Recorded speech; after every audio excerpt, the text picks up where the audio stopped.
به نام خداوند بخشنده مهربان. سلام علیکم هموطنان عزیز، در خدمت شما هستیم با برنامه تأثیر عملهای غیر قانونی حکومت تاجیکستان بر ایمیج کشور. پیش از اینکه برنامه را شروع کنیم، فرارسی دهه دوم ماه مبارک رمضان را بر همه مسلمانان جهان بخصوص مردم عزیز کشورمان تبریک میگوییم و امید داریم که در این دهه دوم مورد مغفرت الله بزرگ قرار بگیرند. و چخیلی که گفتیم در خدمت یکی از اعضایان رئیسیت عالی حزب نهضت اسلامی تاجیکستان استاد محمد سعید رضایی هستیم و فعلا من اولین سوال را به ایشان تقدیم میکنم. بگوید استاد محمد سعید رضایی که چخیلی که در عنوان برنامه هم هست، تأثیر این عملهای غیرقانونی حکومت تاجیکستان از فشارها و تعقیب و زندانی کردنها و دیگر عملهای غیرقانونی که انجام داده ایستادند بر ایمیج کشور چیست؟ بسم الله الرحمن الرحیم. السلام علیکم و رحمت الله و برکاته. هموطنان عزیز، در این ماه مبارک و در این دهه مغفرت من هم دعا میکنم و از خداوند تبارک و تعالی خواهان آن هستم که همه ما و شما را، همه مؤمنین را خداوند بپذیرد و عملهاشون را قبول کرده باشد. اصلا سوالی که شما مطرح کردید خیلی هم سوالی به موقع و تأثیر خلافکاری های حکومتی یا اینکه آن چیزی را که حکومت تاجیکستان طی 3-4 سال یا 5 سال از 2010 این طرف بگیریم دنبالگیر شده است، خطرش و تأثیرش بالای ایمیج کشور، بالای مردم ما، بالای ملت و عموما برای تاجیکستان بیشتر و زیادتر است از اون چیزی که در دهه 90 عصر گذشته بود، در سالهای 92 تا 97 را بود. خوب، ما حالا سر موضوع این که یک رقیب سیاسی را از صحنه دور کردن، خواه اون حزب نهضت اسلامی تاجیکستان باشد یا اینکه یک گروه هایی که نو تشکیل می شوند یا تاجیکستانی نو دیگر هست، اینها خب از جمله خلافکاری ها بودن یا نبودن، سر اینها بحث نمیکنیم، برای اینکه ثابت شده است و برای همه در طول این 3-4 سالی که خب حکومت با اون کار کرد نسبت حزب نهضت اسلامی تاجیکستان و دیگر مخالفینش، خب نه برای مردم کشورمون، برای مردم عزیز کشورمون و نه برای جامعه جهان در اثبات آن چیزی که ادعا میکند از تروریست یا اینکه یک حزبی که برای منفعت کشور نباشد چیزی را تقدیم نکرده است. حزب نهضت اسلامی تاجیکستان با یک قرار عجولانه و به انصافانه از طرف دادگاه کشور منع کرده شد. یک بخش بزرگی از اعضاهای او را با شمول معاون ها اعضای ریاست به حبس گرفته شد، داراگی حزب مصادره کرده شد. خب و اونها را به مهلت های زیاد به یعنی حکم کرده شد، امر بربود معاون های رئیس حزب را. و اینها چیزهایی هستند یا اینکه قبل از این تاجیکستانی نوین بود یا اینکه دیگر گروه های بودن که با هر بهانه و با هر راهی که اونها را از صحنه سیاست یا اینکه از یعنی صحنه سیاسی کشور برطرف کرد، یگان دلیلی که برای منفعت کشور باشد را نداشت، تنها برای منفعت یک طرف و یک گروهی معین که اونها عبارت از خودی رهبریت بالایی و دیگر مقامدارایی که جمع میشوند در حزب حاکم حزب خلقی دموکراتی تاجیکستان. این چیزی هست که علاقه در این مدت 3 سال که زیاده از 3 سال میگذره این چیز اثبات شده است و ما سر اینها حالا بحث نمیکنیم. شاید بحث ها هم شدن و ضرورت شود جز اونها بحث میکنیم. اما اون چیزی که این کار چی؟ همین کار، همین اقدام حکومت، همین خلافکاری که اساسش از خلافکاری و از به خاطر منفعت کشور نه بلکه به خاطر منفعت خودخواهی، خودپرستی، خب حفظ کرسی اینها بود. چی تأثیر بالای ملت، بالای کشور، بالای هموطنان ما وارد در اینها حالا بحث کنیم. این خوبتر بهتر می شود همون گونه که شما سوال داده و همون گونه که من اشاره کردم. اولین چیزی که بالای تأثیرش بالای کشور است این است که یا که بالای ملت است، همین است که خطر و مشکلاتی که بالای کشور ما و مردم ما اومده ایستاده است با این اقدام حکومت از اون چیزی که در سال 92 بود، از اون در خطرش بیشتر و مشکلاتش سنگین‌تر است. خب حالا ما نمیگیم که ما اون چیزی که از جانها و از مال و دارایی و اقتصادی مردم ما به سبب جنگ‌های داخلی تلف یافتند، بعضی از اونها که اقتصاد و دارایی و اینها بودن اونها جبران شدن. خب نفسها که دیگر نمی شود. ما اونها را خب دیگر نمیگیم که اون کار خوبه بود یا اون کاری بود که، اما ما میتونیم بگیم که این حادثه ها، آمدن چنین حادثه ها برای مردم تاجیکستان و یک کشور چون تاجیکستان خاص نیست. قریب تمام اقشار و مردم دنیا این چنین حادثه ها را گذراندگی هستند و بعدی چنین حادثه ها، بعدی آن که عقل ها روی کار آمدن و دست در دست یک دیگر گذاشتن، خب عقل های سالم روی کار آمدن، خب اون مشکلات برطرف کرده شد. معذرت میخوام، شما اشاره کردید که بستن حزب نهضت اسلامی تاجیکستان ایمیجی کشور و یعنی عموما خوب خیلی که ما میدونه حزب نهضت اسلامی تاجیکستان یک حزبی خاراکتر دینی داشته در منطقه شوروی بود و این استثنا میکرد عموما تاجیکستان را از دیگر کشورها. شما خیلی که گفتم اشاره کردید که نهضت اسلامی تاجیکستان بسته شد و این ایمیج کشور رو یعنی چی تاثیر داشت یعنی خاص روی همین بستن حزب نهضت اسلامی تاجیکستان؟ به نظر شما بعد از بستن آیا آبروی کشور، آبروی حکومت زیاد شد، پس رفت؟ منظورم این که مشخص تر. بله، من با این جواب میدهم، اما میخوام که اون چیزی را که گفتم اون را کامل کنم، بعد از اون و همین چیز مخصوصا برای اون چیزی که سوال کردید جواب بدهم.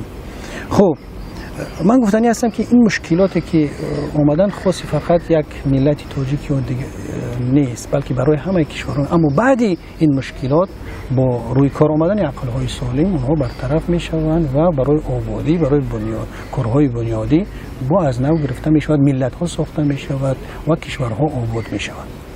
یعنی این چیز تنها بهانه اون نمیشود که دیگر در قرن گذشته، در سال 92 قرن گذشته یک مشکلاتی آمد و تا حالا هم اون چیز ادامه می‌یابد. این گونه نیست که در تاجیکستان هم این گونه شد.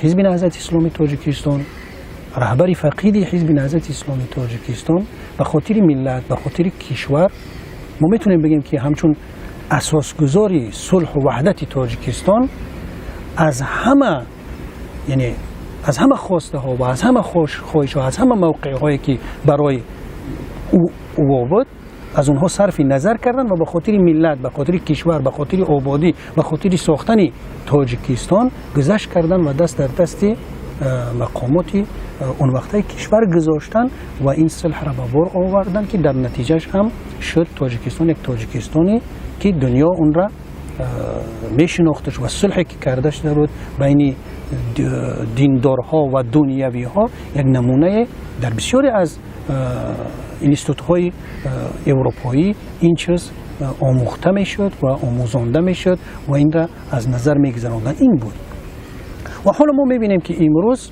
اون چیزی که شما اشاره کردید که بستن چنین یک حزب نهضت اسلامی تاجیکستان که حزبی که خاراکتر دینی دارد.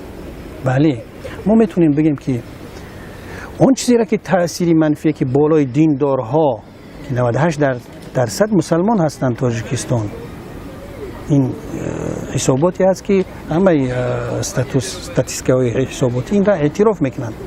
خب و در بسیاری از منبرها هم از طرف مقامات بلند تاجیکستان این چیز آواز داده شده است. بستن یک حزب دارای خاراکتر دینی با استفاده بردن از یک چی میگنش یک ارگان دینی دیگر، از خب اداره دینی یا اینکه از شورای علمای مرکز اسلامی و اون را معن کردن، خب این تاثیر خیلی اول تاثیرش بالای مسلمان ها دارد، چون که مسلمان ها بخصوص جوان ها که اعتقادی به خدا دارند و پیش راه اعتقاد اونها گرفته می شود، اونها که مثلا که اجرا کردن مناسک دینی خود یک شرف در برابر بندگی و عبادت خدا میدونن، مانع شدن پیشگیری اون را برای خودشون یک گونه فشار، یک گونه مخالفت با عقیده اونها، با دین اونها، بستن مسجدها، منع کردن از خب مسجدها، زنها را، جوانها را، همه اینها را چنین تلقی میکنن و در نهایت هم یک حزبی که دارای خاراکتر دینی هست و اون را منع کردن، باز برای چنین جوانهایی که اونها حماست دارن، خون گرم دارن، برای اونها باز دلیل می شود که خب این حکومت با این روندی که هست با همه ارزش های اسلامی و با عقیده مسلمانی مخالف است. این یک تأثیری است که این گذاشته است، اما تأثیری که بالای جامعه جهانی گذاشته است چی در منطقه. حالا کشور همسایه ما ازبکستان با گذشتن پرزیدنت سابقش و آمدن رئیس جمهوری نوش، خب دیگرگونی در اونجا به وجود آمده است، ارزش های اسلامی در اونجا روی کار آمدن، از امام بخاری و از صدها ائمه دینی و فقهی و مذهبی از اونها استقبال می شود. نام ها، دانشگاه ها، معهد ها با نام گذشتگانی امام ترمذی و خب امام بخاری و از اون کسایی که از فرزندای این ملت هستند و اونها نخبگان و نابغه‌ان دینی هستند، خدمت کردن برای ملت و با عقیده و با تقوا و با زهد و با رسالات خودش از اونها استقبال می شود. پس در این حالت یک حزبی که دارای خاراکتر دینی دارد، حزبی که یک طرفی اساسی برای رسیدن به صلح و وحدت هست، خب یک مقال خوبی که از رهبر فقید حزب نهضت اسلامی تاجیکستان هست که همه روی دنیا، همه رسانه ها و همه مردم ما از اون باخبر است، در 6 کیلومتری پایتخت قبل از به امضا رسیدن سازشنامه صلح قواهای مخالفین در اونجا رسیده بودند، قواهای مخالفین به اونجا اومده بودند. این چیزی است که هیچ که این کارش نمیکنه. اما رهبر فقید حزب نهضت اسلامی تاجیکستان استاد سید عبدالله نوری گفت که من نمیخوام که درباره قبرستان حکومتی تشکیل کرده شود، من از راه صلح، از راه وحدت، از راه یکدیگر فهمی با این کسایی که امروز در سر قدرت هستند، با همینها حکومت تاجیکستان را میسازم. برای من منصب در کار نیست، برای من مقام در کار نیست. خب این حتی این مقام ها و این چیزایی هستند همون که ما دیدیم شو یک خیلیش 3 ماه، یک خیلیش 4 ماه، یک خیلیش 1 سال و بعد از آن هم بعضی کسانش کارهای خوب هم کرده بودن، حالا در کنج زندان ها قرار دارند با تهمت و با دیگر. خب اما البته ببینید که تأثیرش بالای یک حزب که چونین حزبی سازنده خب برای کشور، برای ملت، برای آینده ملت، از همه حتی از بعضی از گوشه های چیزهایی که ارزش حساب میکنن گذشت کرد و ملت را خواست، مردم را خواست، کشور را خواست و اون را معن کردن و پیش اون را گرفتن. این خب ایمیج تاجیکستان را همچون یک کشور دیکتاتوری و یک کشوری که خب دیگر در آینده به اون نمی شود. اگر همین حکومت دارا در سر قدرت باشند، با اونها هیچ یگان سری مذاکرات یا اینکه وعده یا اینکه با اونها یگان توافقی در برای کشور کرده شود امکان ندارد را باقی گذاشته است تاثیرش. اما دیگر با از دیگر طرف هم اگر فکر کنیم واقعا هم اون چیزی را که از خب ایمیچ تاجیکستان را پایان برد با معن کردن حزب نهضت اسلامی تاجیکستان خاتمه نیافت. یک خواهی این که یک مخالفت با دین با عقیده ادامه دارد تا امروز هم ادامه دارد و حتی بالای نخبگان، بالای کسانی که اونها عضو حزب نهضت اسلامی هم نیستند، اونها شخصیت‌هایی هستند که برای تاجیکستان برای ملت ضروری هستند. شاعرها هستند، ادیب‌ها هستند، حقوق شناس‌ها هستند، دکتر و طبیب‌ها هستند. خب یعنی از همه قشری گوناگون جامعه ما بعد بستن حزب نهضت اسلامی تاجیکستان بالای تاجرها، حزب نهضت اسلامی تاجیکستان وجود در تاجیکستان، همه همین گروه ها آزاد بودن و حرفی گفتن خودشون که برای منفعت کشور و ملت هست آزاد میتونستن بگن و بعد این همه همونها خود را در خطر حس کردن. همه همونهایی که مثلا برای کشور ضرور هستند، برای ساحه معارف کشور، برای علم و برای تربیه و برای سالم نگه داشتن مردم نسل آینده، همه اینها دارن ترک تاجیکستان میکنن.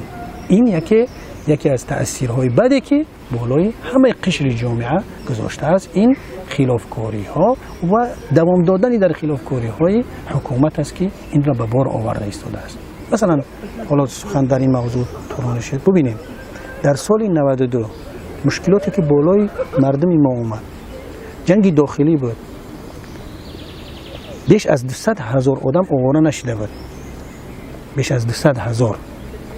امروز بعد امضای سازشنامه از 2000 این طرف عددی ترک کنندگانی که تاجیکستان را ترک کرده ایستادن از 2 میلیون بیشتر شده است و جای تأسفش هم در این است که اکثریت کسایی که رفته شهروندی دیگر کشورها را به دست آورده ایستند، پناهنده جسته ایستادن، از کسانی هستند که اونها نخبگان هستند، از اهل علم هستند، کسایی هستند که وجود اونها برای تاجیکستان ضروری است، همان گونه که وجود تاجیکستان برای اونها ضروری است. اونها بیرون شدن برای خاطر تاجیکستان بیرون شدن.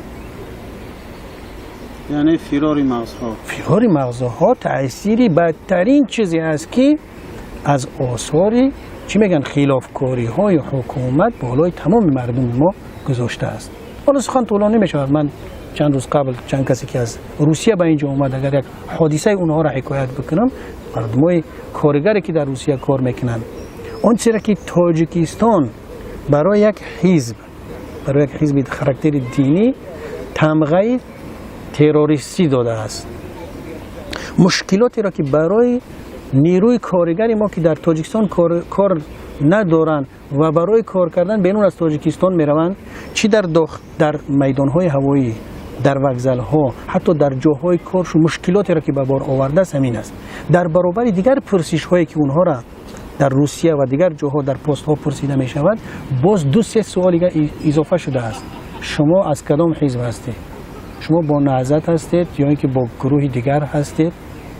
اگر شما همین مقدار برای ما همین قدر پول ندادید، ما در همین جای اعلان میکنیم پلیس مخصوصی تاجیکستان هست، میگیم که شما از گروه نهضتی هستید. همین مشکلات حتی در ایرپورت، در داخل شدن ایرپورت تاجیکستان هم دیده می شود. وقتی کسایی که کار میکنن 6-7 ماه از بری فرزندای خودشون دور هستند، در اونجا گفتهشون می شود که اگر یگان چیز در همین تای شبکه یا تلپه که من نپرتای، ما میگیم که شما از حزب نهضت اسلامی هستید یا که از دیگر گروه هستید. یعنی این خلافکاری حکومت که برای مردم خودش، برای ملت خودش به بار آورده است مشکلات را، از اون سال 92 به بارها بیشتر است. مثلا یک کلمه دیگر را از مرحوم استاد سید عبدالله نوری یادم میآید، وقتی که گفت که من سازشنامه صلح را امضا کردم تا اینکه مردم من در اون وقت یک حادثه شده بود، از حادثه های زدن برج های امریکا بود و یک عده را همچون نمیدونم قاعده یا دیگر گرفتن از پاکستان، از افغانستان و به گوانتانامو بردن. گفت من میخواهم که مردم من زیر تهمت یا اینکه مشکلاتی که به سر برادرهای افغان در ایرپورت ها و در درومد و برومد و دیگر جاهایی که برای اونها میآید، مردم من از همون مشکلات خلاص باشند، ملت من این مشکلات را نداشته باشند. برای مثال ما وقتی که همراه مرحوم استاد در یک سفرش برای عمره سفر کردیم، در جده میدان هوایی جده پایان شدیم، از اونجا گذشتیم، بعد چند دقیقه رفتیم طواف عمره کردیم، اومدیم در مهمانخانه ایستادیم. ما برای طواف نفلی و نماز خواندن در حرم بعدی تقریبا 2 روز، یعنی بیش از 40 ساعت بود، وقتی رفتیم که همون همسفرهای ما که از دبی، از برادرای افغانستان همراه ما در جده همراه ما پایان شده بودن، اونها را در همون طواف دیدیم. وقتی با سلام علیک کردیم، استاد را میشناختن، گفتیم چیکار کردید؟ گفتن اما الان حاضر اومدیم، ما 2 روز ایستادیم، طواف سنتی و فرضی خودمون را ادا کردیم، دم گرفتیم، بود نفل انجام دادیم. اونها گفتن که ما را 2 روز در میدان هوایی منع کردن و الان ما را خلاص کردن که اومدیم. استاد نوری در اونجا گفتن، بعد همون چند بار در سخنرانی گفتن که من میخواستم که ملتی من، مردمی من چنین مشکلاتی را در ورود و دخول و برآمدن و درآمدن تاجیکستان نداشته باشند. اما امروز این اتهام و این اقدام و این خلافکاری حکومت این چیز را به مراتب با عنوان تروریست برای تمغره، برای ملت ما، برای جوانهای ما، برای مردم ما به بار آورده است. اینها هستند تأثیرهایی که بالای ملت، بالای کشور گذاشته است. بله، تشکر زیاد. واقعا خیلی که شما گفتید، امروز اکثر مخصوصا در کشورهایی که مهاجران تاجیک برای کار میروند همچون یک ملتی تحقیر شده به آنها نگاه میکنن و امروز تقریبا همه ملت شاهد این حادثه ها است. تشکر برای شما که وقت قیمتی خود را در اختیار ما گذاشتید. حتما در برنامه های بعدی در خدمت شما خواهیم بود و با همین شما هموطنان عزیز و همچنین شما را و خدای بزرگ میسپاریم. خدا نگهبان شما. سلامت باشید.